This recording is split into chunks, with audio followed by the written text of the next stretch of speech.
की शुरुआत में हम जुनू को अपने बेड से उठते हुए देखते हैं। वो उठकर फ्रेश होता है और फ्रिज में खाना ढूंढता है, लेकिन उसे खाना नहीं मिलता। तभी वो टेबल पर एक नोट देखता है जो कि उसकी माँ ने उसके लिए छोड़ा था। उस नोट में लिखा होता है कि हम कुछ काम से बाहर जा रहे हैं और घर पे खाने के लिए कुछ नहीं है, इसीलिए तुम मार्केट से कुछ खाने के लिए ले आना। लेकिन जुनू अपने कंप्यूटर में लाइव आकर पबजी खेलने लगता है, पर तभी उसके गेमर दोस्त उसको न्यूज देखने को बोलते हैं। जब जुनू टीवी देखता है तो उसे पता चलता है कि पूरे शहर में ज़ोंबी वायरस फैल गया है और लोग एक दूसरे को खा रहे हैं। तभी उसके फोन में गवर्नमेंट का मैसेज आता है जिसमें बताया जाता है कि ज़ोंबी वायरस बहुत फैल गया है, इसीलिए पूरे शहर में लॉकडाउन लगाया जा रहा है। तभी जुनू अपने खिड़की से बाहर देखता है जहां उसकी सोसाइटी के लोग इधर उधर भाग रहे होते हैं और ज़ोंबी लोगों का पीछा करके उन्हें काट रहे होते हैं। तभी एक माँ अपनी बेटी के पास जाती है। जैसे ही माँ अपने बेटी को गले लगाती है, बेटी अपने माँ के गले को काट लेती है। तभी जुनू को हॉल से कुछ आवाजें आती है। जब वो चेक करने जाता है तो उसका नेबर उसके घर के अंदर आ जाता है और उससे कहता है कि मुझे थोड़ी देर के लिए यहाँ रहने दो। लेकिन जुनू उसे बाहर निकलने को कहता है, पर वो उसकी बात नहीं मानता।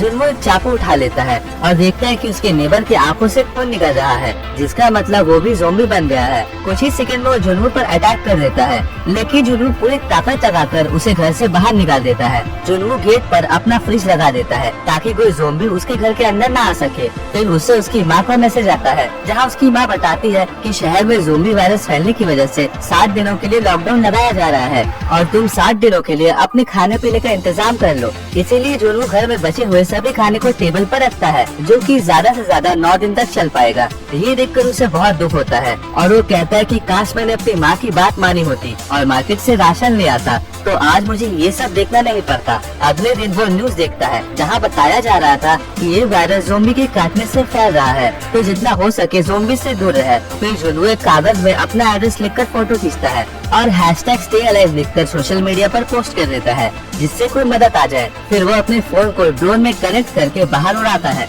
और देखता है कि कोई और बचा है कि नहीं, लेकिन वो देखता है कि लगभग सभी घरों के लोग ज़ोंबी बन चुके हैं। तभी उसके ड्रोन की बैटरी खत्म हो जाती है और वो जल्दी से अपने ड्रोन को अपने रूम में ले आता है। रात को जुनू एक पुलिस ऑफिसर को ज़ोंबी से बचकर भागते हुए देखता है। वो ऑफिसर ज़ोंबीज पर गोली चलाती है, लेकिन उसकी गोली खत्म हो जाती है। जब वो अपने गन को लोड कर रही थी तब ज़ोंबीज उसके ऊपर चढ़ जाते हैं, जिसे देखकर जुनू जोर से चिल्लाता है और ज़ोंबी से कहता है कि उसे छोड़ दो। लेकिन ज़ोंबी को लगता है कि ये खाना में हिस्सा मांग रहा है, इसीलिए वो और तेजी से पुलिस ऑफिसर को खाने लगते हैं। जुनू की आवाज सुनकर एक ज़ोंबी उसके घर के अंदर घुसने की कोशिश करता है। वो फ्रिज को धक्का देकर अंदर चला आ रहा था। जुनू फ्रिज को रोकने की बहुत कोशिश करता है, लेकिन वो ज़ोंबी बहुत ताकतवर था, इसीलिए जुनू उससे बचने के लिए अपनी बालकनी में लटक जाता है और जब ज़ोंबी उसे खाने के लिए बालकनी की तरफ आता है तो नीचे गिर जाता है। इसके बाद जुनू देखता है कि उसका फ्रिज नीचे गिर गया है जिसके अंदर खाना था और अब वो सारा खाना बर्बाद हो गया है, इसीलिए वो उस रात भूखा ही सो जाता है। अब 7 दिन बीत गए थे। जुनू कुछ ज्यादा ही भूखा था,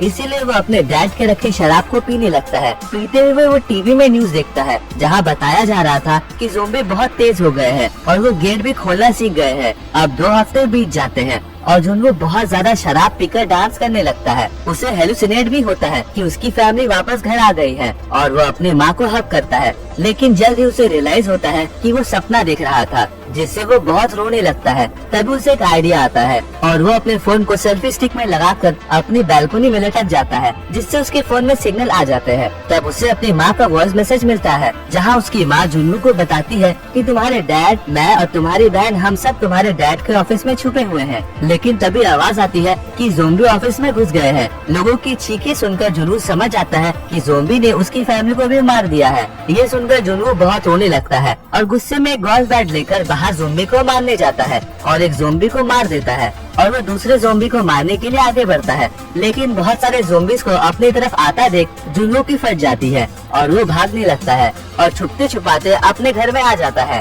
20वें दिन जुनू देखता है कि गवर्नमेंट ज़ोंबी को मारने के लिए जगह जगह पर बॉम्ब ब्लास्ट कर रहे हैं, जिससे पावर कट भी हो जाता है। अब जुनू के पास ना ही खाना है, ना ही पानी है, ना ही इलेक्ट्रिसिटी है और ना ही फैमिली है, इसीलिए जुनू रस्सी से लटक कर सुसाइड करने का डिसाइड करता है। जुनू अब रस्सी में लटक कर मरने ही वाला होता है, तभी सामने वाले अपार्टमेंट से कोई उसके मुंह पर लेजर लाइट मारता है और उसे ऐसा ना करने के लिए सिग्नल देता है। वो जल्दी से अपनी रस्सी को तोड़ देता है और खिड़की की तरफ भागता है, जहाँ वो देखता है कि एक खूबसूरत लड़की अपने दूरबीन से उसे देख रही है। इस लड़की का नाम यूबीन है। जुनवो उसकी तरफ हाथ हिलाता है, जिससे लड़की कहती है कि हम कल सुबह 7 बजे बात करेंगे, क्योंकि रात को ज़ोंबीज़ का खतरा ज्यादा होता है। तभी लड़की को उसके घर के बाहर कुछ आवाजें सुनाई देती है, लेकिन ये लड़की जुनवो की तरह लापरवाह नहीं है। इसने ज़ोंबी से बचने के लिए कई ट्रैप्स बनाए हैं और पर्याप्त खाना भी जमा करके रखा है। अगली सुबह जुनवो जल्दी से उठता है और अपने मोबाइल के जरिए ये दोनों बात करते हैं। पर तभी यूबीन के घर में एक ज़ोंबी घुस जाता है, लेकिन वो ज़ोंबी उसके ट्रैप में फंस जाता है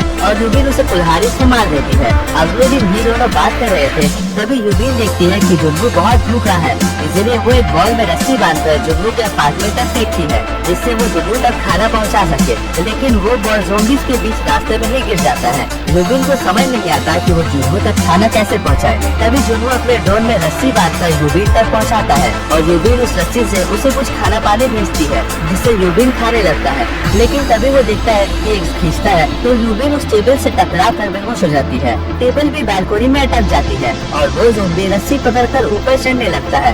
जुनवो ज़ोंबी को रोकने के लिए उस पर अपने ड्रोन से हमला करता है। जुनवो ज़ोंबी को डिस्ट्रैक्ट करने की पूरी कोशिश कर रहा था, लेकिन वो ज़ोंबी उसके ड्रोन को क्रैश कर देता है और जैसे ही ज़ोंबी यूबीन के बालकोनी में चढ़ता है, उसी टाइम यूबीन ज़ोंबी के हाथ को कुल्हाड़ी से काट देती है। उसी रात जुनवो अपने नेबर के घर जाता है ताकि वो कुछ खाना और जरूरत का सामान ला सके। नेबर के घर जाकर वो देखता है उसका नेबर क्लाइंबिंग करता था, जिससे उसके पास बहुत जरूरत की चीज होगी। तब जैसे ही वो फ्रिज से खाना निकाल रहा था, तभी उसका नेबर उस पर अटैक कर देता है, लेकिन किसी तरह जुनवो वहाँ से बचकर निकल जाता है। नेबर के घर से उसे खाना पीना और 2 वॉकी टॉकी भी मिलता है, जिसमें से एक को यूबीन को भेजता है, जिससे अब वो दोनों वॉकी टॉकी की मदद से बातें करने लगते हैं। दोनों बातें करते हुए खाना भी खाते हैं। तभी अचानक से बारिश आने की आवाज आती है। पानी को इकट्ठा करने के लिए ये दोनों जल्दी से खिड़की खोलते हैं, लेकिन बाहर तो कोई बारिश हो ही नहीं रही थी। तभी उन्हें पता चलता है कि सभी ज़ोंबीज़ उनके अपार्टमेंट में घुसे आ रहे हैं और ये आवाज उन ज़ोंबीज़ के पैरों की है और सभी ज़ोंबीज़ उनके अपार्टमेंट की तरफ आ रहे थे। यूबीन देखती है कि जुनवो के अपार्टमेंट का 8वां फ्लोर काफी शांत है और हम वहाँ छुप सकते हैं, इसीलिए जुनवो जल्दी से अपना हथियार लेती है और खिड़की से कूद जाती है और ज़ोंबीज़ को अपने कुल्हाड़ी से मारने लगती है। तभी उसे वो बंदूक भी मिल जाती है जो उस पुलिस के हाथ से वहीं छूट गई थी। तभी कुछ ज़ोंबीज़ यूबीन को काटने ही वाले होते हैं कि तभी वहाँ जुनवो आकर सब ज़ोंबीज़ को मारने लगता है और वो दोनों बचते हुए अपार्टमेंट के 8वें फ्लोर पर आ जाते हैं। लेकिन वहाँ भी बहुत सारे ज़ोंबीज़ उनके पीछे आने लगते हैं। पर तभी एक गेट खुलता है, जिसके अंदर से एक आदमी जुनवो और यूबीन दोनों को बचा लेता है। वो आदमी जुनवो और यूबीन को खाना देता है और उन्हें बताता है कि जल्द ही रेस्क्यू टीम आ रही है। ये सुनकर दोनों बहुत खुश हो जाते हैं। वो दोनों खा ही रहे थे, तभी यूबीन एक फोटो देखती है जिसमें इस आदमी की बीवी और बच्चा था। वो दूध का बोतल भी देखती है और वो आदमी से पूछती है कि आपका बच्चा कहाँ है, लेकिन वो आदमी कहता है कि मेरा कोई बच्चा नहीं है। तभी जुनवो बेहोश हो जाता है और उसके साथ ही यूबीन भी बेहोश हो जाती है, क्योंकि उस आदमी ने खाने में बेहोशी की दवा मिलाई थी। वो यूबीन का हाथ बांधकर एक कमरे में बंद कर देता है,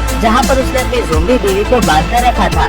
यहाँ पता चलता है कि ये आदमी ऐसे ही अपनी वाइफ की भूख शांत करने के लिए लोगों को उसे खिला रहा होता है। यहाँ तक कि उसने अपने बच्चे को भी अपनी बीवी को खिला दिया था। वो कमरे का दरवाजा बंद करके बाहर से रस्सी खोलकर अपनी बीवी को आजाद कर देता है और उसकी बीवी यूबीन पर हमला करती है। यूबीन के चिल्लाने की आवाज सुनकर जुनवो भी उठ जाता है और उस आदमी पर बंदूक तान कर उसे उसकी बीवी को रोकने के लिए कहता है, पर तब तक अंदर से आने वाली आवाज बंद हो गई थी। जैसे ही वो दरवाजा खुलता है, वैसे ही यूबीन उसकी ज़ोंबी वाइफ को उसके ऊपर ढकेल देती है और वो ज़ोंबी अपने पति को काटने लगती है। और वो आदमी को इस बात की खुशी हो रही थी कि उसने अपने बीवी का पेट भर दिया। यूबीन इन दोनों को गोली मार देती है, पर गोली की आवाज सुनकर नीचे खड़े सभी ज़ोंबीज़ ऊपर आने लगते हैं। ये देखकर उन्हें लगता है कि अब बचने का कोई रास्ता नहीं है, इसीलिए वो डिसाइड करते हैं कि ज़ोंबी के आने से पहले वो खुद को मार डालेंगे। जुनवो यूबीन को गोली मारने ही वाला होता है कि तभी उन्हें हेलीकॉप्टर की आवाज सुनाई देती है जो लोगों को रेस्क्यू करने के लिए आ रहे थे। तभी ये दोनों जल्दी से निकलकर छत की तरफ जाने लगते हैं, लेकिन ज़ोंबीज़ उनके पीछे आ रहे थे। ये दोनों छत में आके दरवाजे को बंद कर देते हैं, लेकिन वो देखते हैं कि वहाँ पर कोई हेलीकॉप्टर नहीं आया। ज़ोंबीज़ भी दरवाजा खोलकर उनकी तरफ आने लगते हैं। जुनवो उन पर गोली चलाता है, लेकिन उसकी गोली भी खत्म हो जाती है बस ज़ोंबीज़ उनको खाने के लिए पहुंच ही गए थे, लेकिन तभी वहाँ पर आर्मी का हेलीकॉप्टर आ जाता है और सोल्जर्स पबजी की स्टाइल में ज़ोंबीज़ पर गोली चलाने लगते हैं और इन दोनों को बचा लेते हैं। फिर हमें एंड में पता चलता है कि जुम्बो ने जो सोशल मीडिया पर #alive वाली पोस्ट डाली थी, उसकी वजह से रेस्क्यू टीम उस तक पहुँच पाई थी।